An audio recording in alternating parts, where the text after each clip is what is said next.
Parece que o mundo está se mexendo em várias direções ao mesmo tempo, né? Hoje a gente vai conectar os pontos entre alguns eventos que, assim, à primeira vista não tem nada a ver um com o outro, mas juntos eles mostram um padrão bem surpreendente sobre para onde as coisas estão indo.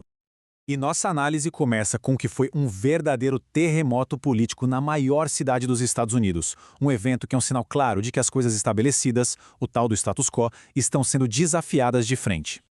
Então, o que a gente vai fazer é o seguinte: vamos dar uma olhada em 4 pontos-chave, começando lá em Nova York e indo até a Rússia, para entender como tudo isso se encaixa e o que isso revela sobre como o mundo está hoje. Vamos nessa!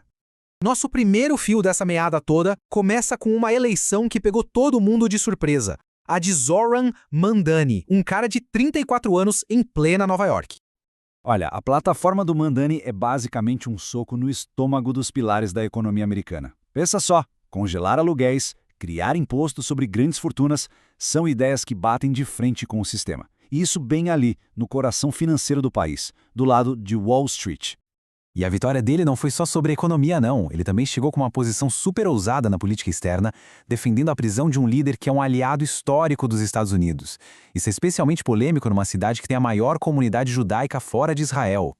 Mas claro, essa eleição não surgiu do nada, né? Ela foi um reflexo de uma insatisfação muito maior que estava rolando no país todo. Ela canalizou um sentimento anti-Trump que vinha crescendo e os baixíssimos índices de aprovação do presidente na época mostravam bem isso. E essa pergunta leva a gente direto para o nosso segundo fio. A gente sai da política local e mergulha de cabeça no tabuleiro arriscado da geopolítica nuclear.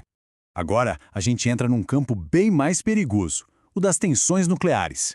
Recentemente, os Estados Unidos saíram de um tratado super importante, de 1996, que proibia testes com armas nucleares. E essa atitude meio que reabriu umas feridas antigas, da época da Guerra Fria. A desculpa oficial para essa saída foi a de que a Rússia e a China estariam fazendo testes nucleares escondidas. Só que tem um detalhe: as agências internacionais que monitoram isso dizem que não é bem assim. A resposta da Rússia veio na hora. O Putin mandou seus militares prepararem uma resposta à altura, o que, claro, joga o risco de uma nova e perigosíssima corrida armamentista lá para cima. O que a gente vê aqui é tipo uma dança perigosíssima de retaliações. Cada movimento de um lado provoca uma reação quase que imediata do outro. Isso diminui demais o tempo para a diplomacia e aumenta, assim, absurdamente o risco de um erro de cálculo que pode ter consequências catastróficas. E olha, essas tensões nucleares não são só uma coisa teórica, sabe? Elas se manifestam em lugares bem reais no mapa. Pontos de alta pressão, onde um conflito global pode, sim, estourar a qualquer momento.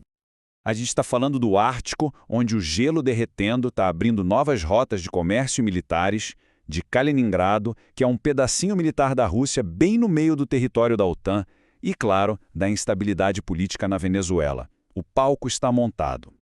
E só para a gente ter uma ideia de como essa ameaça é real, uma reportagem do New York Times revelou que 3 planos de ação militar para a Venezuela estavam literalmente na mesa do presidente Trump. Ou seja, a coisa já tinha saído do campo das ideias e estava na fase de planejamento.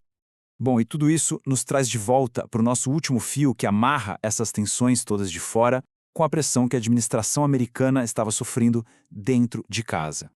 Naquela época, o governo estava enfrentando uma baita briga na Suprema Corte por causa do uso de tarifas comerciais que foram justificadas como uma questão de segurança nacional. O ponto principal aqui é que a briga não era só sobre dinheiro. Líderes de empresas e governadores de estados argumentavam que as tarifas não só prejudicavam os negócios, mas que também representavam um abuso de poder do presidente, passando por cima da autoridade do Congresso. Então, imagina só. Uma derrota na Suprema Corte podia piorar ainda mais o estrago político que já vinha das eleições e dos baixos índices de aprovação. Era basicamente a receita para uma tempestade perfeita para o governo. Ok, então vamos juntar as peças agora. Como é que a gente conecta tudo isso? Uma virada política numa cidade, uma tensão nuclear global, vários pontos militares quentes e batalhas jurídicas dentro dos Estados Unidos. E aqui está o pulo do gato. Nada disso são histórias isoladas. São todos sintomas, sabe? Todos conectados de uma instabilidade gigantesca, um tremor que está passando tanto pela política interna dos Estados Unidos quanto pelo cenário mundial. E tudo isso nos deixa com aquela pergunta final, né? Será que a gente está vendo só um monte de evento isolado, coisa do acaso? Ou será que esses são os primeiros tremores de uma realidade global totalmente nova, onde as regras do jogo estão sendo reescritas bem na nossa frente?